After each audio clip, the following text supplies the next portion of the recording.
BlaXit family. So I was saying that we have been joined once again by Alassana Suso, and the reason why he's joining us, obviously with lots of us repatriating, lots of us coming home, it means that we want and we need somewhere to live, and sometimes we want to build our own homes. We're acquiring land.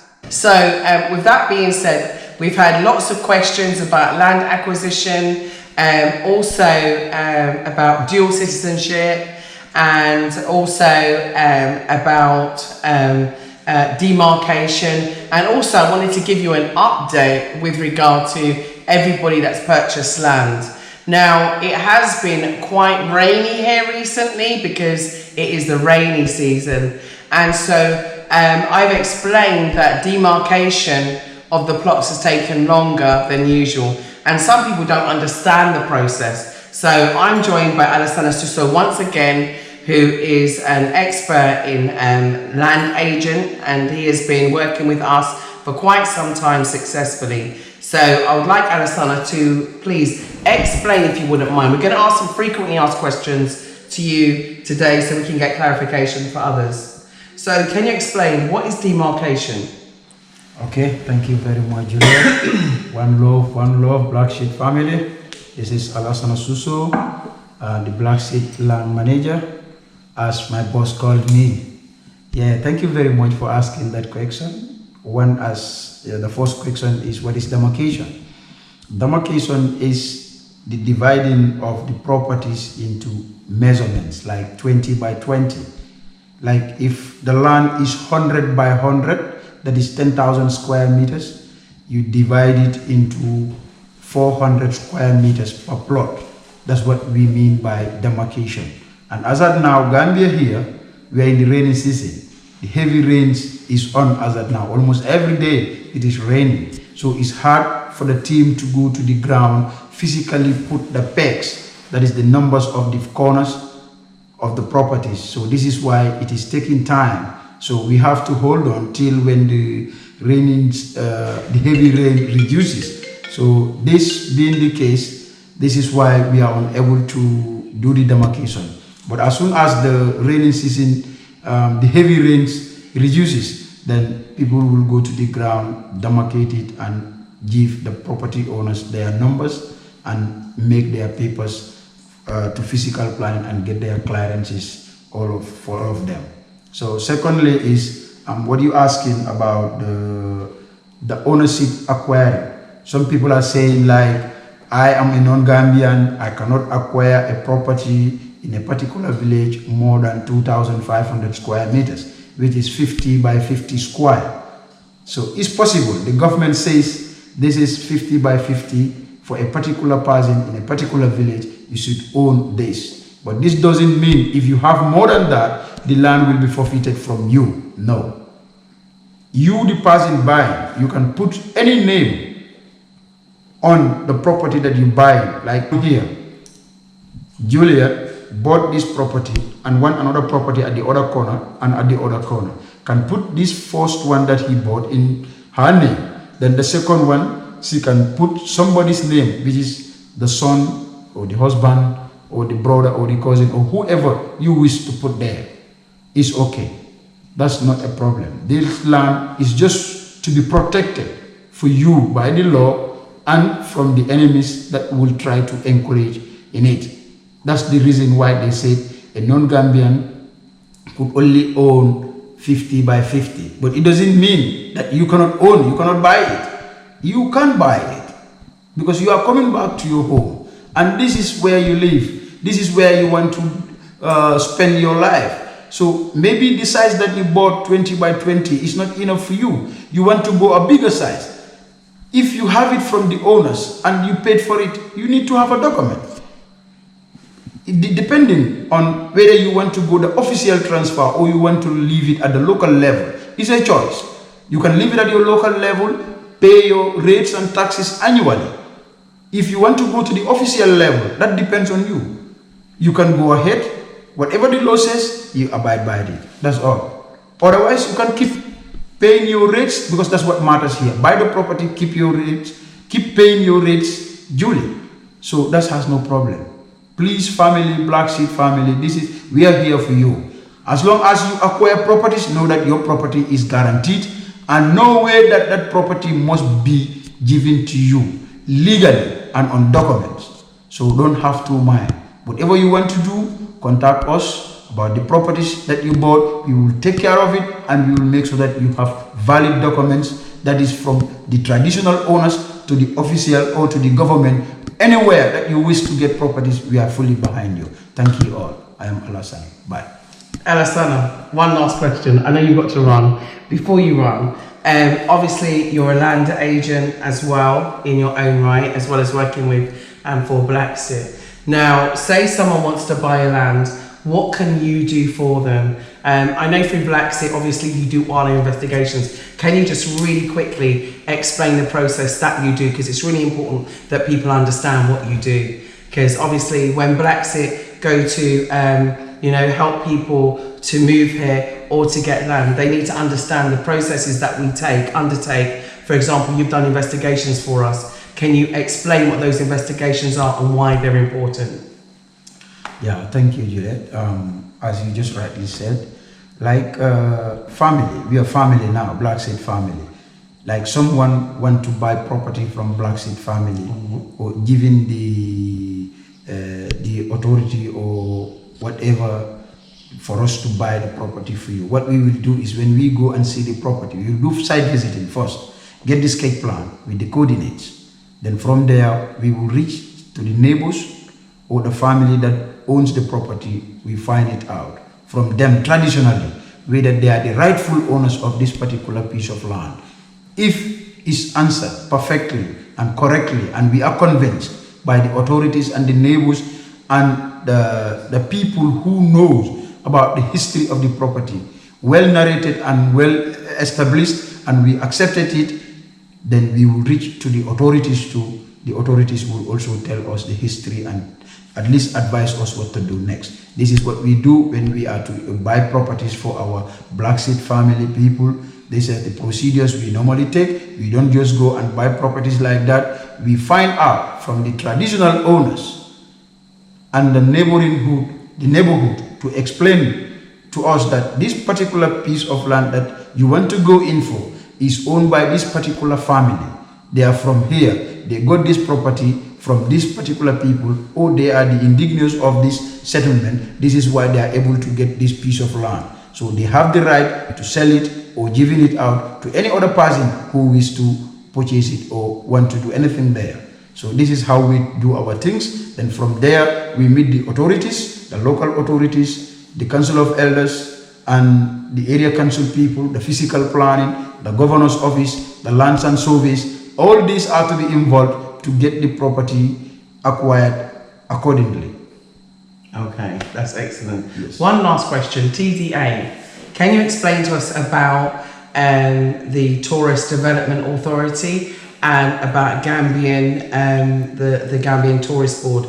Because there's also been a lot of questions asked of me. Julia, I would like to have land near water, or Julia, I would like to have land near a beach. And I've said there are TDA rules and there are Gambian Tourist Board rules, but I don't actually know the rules. So I'd like you to answer that, and also about dual citizenship, because there's been a lot of stuff going out on social media about people who come and then get their citizenship saying that they have to give up, they can't be dual citizens, which, you know, I'd like some clarity on both of those issues, please, Alassane, before you go. Okay, thank you very much for the next question. Thank you. What I can also say about the citizenship, that one I wouldn't go much because I'm not the immigration and I cannot defend myself to that level that much. But I understand that a non-Gambian want to get a land near the beach or from the high water mark, that is the ozone, to the interland, that is 1,500 square meter. Within this 1,500 square meter, a non-Gambian or a foreigner or somebody living who don't have Gambian nationality is not allowed to get the ownership recognized by the government to settle within this place.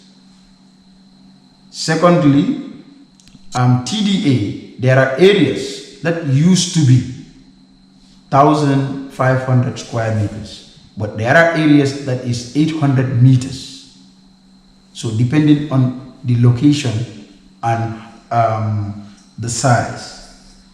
So through that and the tourist development area, that is the TDA, if you want to acquire a piece of land through them, you need to get the proposal, like you need to write a project.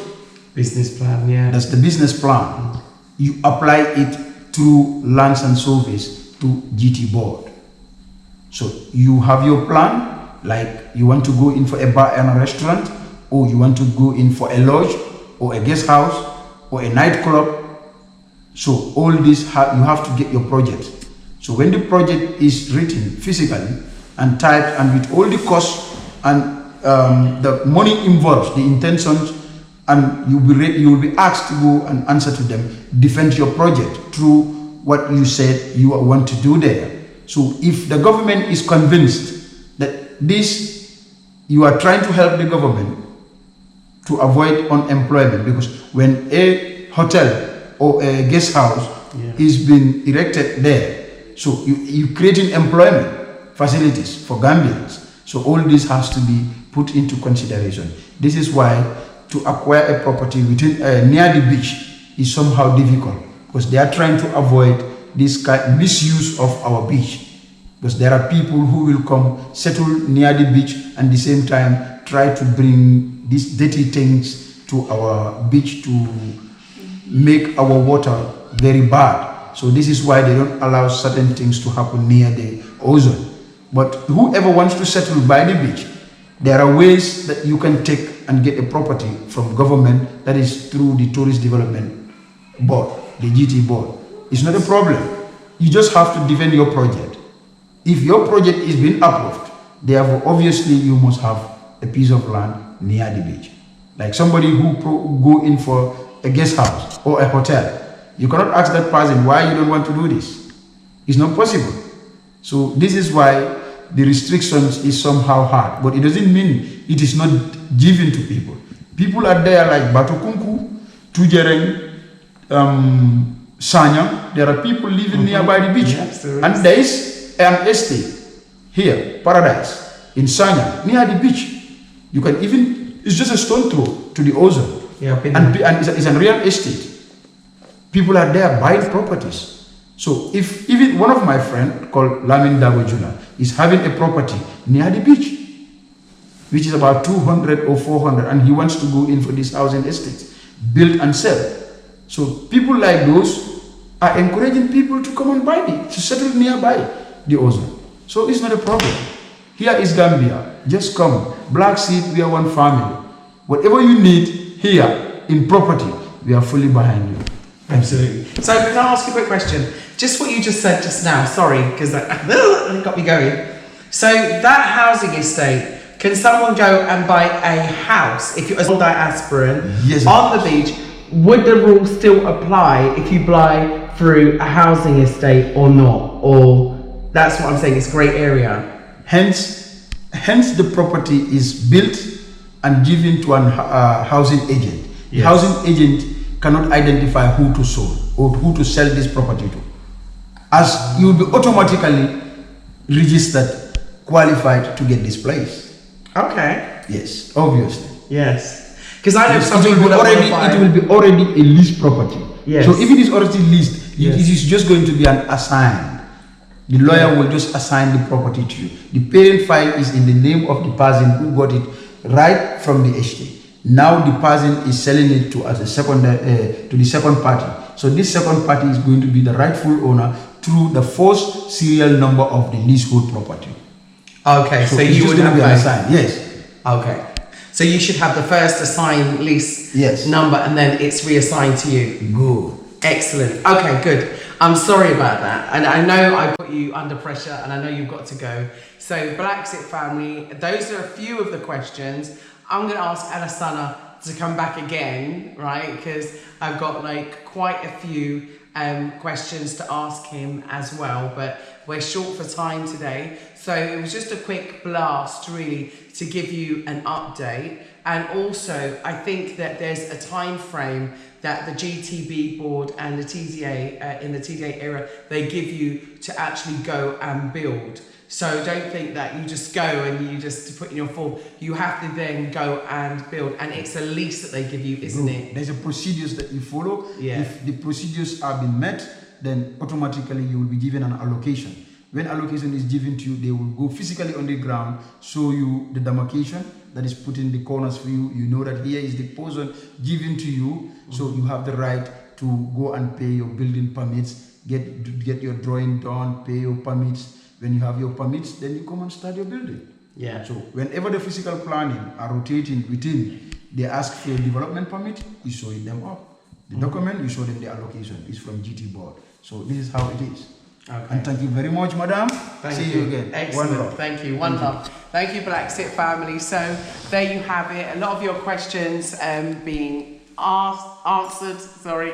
A lot of the questions asked being answered. And Alassane has been an agent for many years, and he also used to work in physical planning. So he's got a lot of information to share. So like I said, he's working with BlaXit. He has his own business, and he's doing a great job. And he actually came here to bring some documents for some BlaXit subscribers. As he's doing the documents, we're getting through them one by one. So I just want to say thank you to everybody that have purchased land through us. Thank you to all our subscribers as well. And also thank you to everybody that has donated and supported BlaXit. We appreciate it. Like I said, we are moving forward with a huge BlaXit agenda, which I'm so excited about, that I want to share with you very shortly. So watch this space. I'm going to be bringing you some great information. And yes, the borders will be opening up soon also. So if you'd like to continue to help and support us, we are, and we do have a Patreon BlaXit account, which is, if you look up BLA space XIT, we welcome your contributions and help that enable us to keep going. And also we have a PayPal account, which you can donate via botcollective@yahoo.com. They will appear on the screen, so you can actually see them. And if you would like to contact us, please do send an email to blaxithome@gmail.com. That's blaxithome@gmail.com. And if you'd like to have a conversation with me, they can also organise phone time, so you can call me between 4 and 6 weekdays, which is when I usually make calls, unless I'm on the camera like now. So basically we're going to move things forward. So rainy season's nearly over, holiday season is opening back up, and I just wanted to encourage you, please still continue with your land purchases, please still continue with your investments, and please continue supporting us with automatic citizenship. Very, very important. So if you have not signed the automatic citizenship petition, if you've not signed the automatic citizenship petition, please do so. If you're not sure on what that's all about, please go back into our channel and have a look at the program entitled Automatic Citizenship. And I'd like to thank everybody, because we've had over 100,000 views. Yay! So thank you very much. I'd also like to say thank you to the BlaXit family. That's my husband, my brother Seth, and Kath, and also all of the BlaXit team, which, as you know, we're getting it together to deliver a service to you. And I'll also be giving you an update on CODE, which is the Council of African Descendants. Good stuff is happening there too. So please keep posted, keep watching. Please hit that like button. And please, if you haven't, subscribe, hit that notification bell so you can get all of our videos. And please, please, please write a comment down below if you have any other questions that you would like Alassane Suso to answer. So I'd like to thank Alassane Suso for joining us today, and I'll see you on the other side. One nation, one Africa. Thank you, BlaXit family. Please keep watching, please subscribing, and remember, follow your dreams. Purchase your tracks today.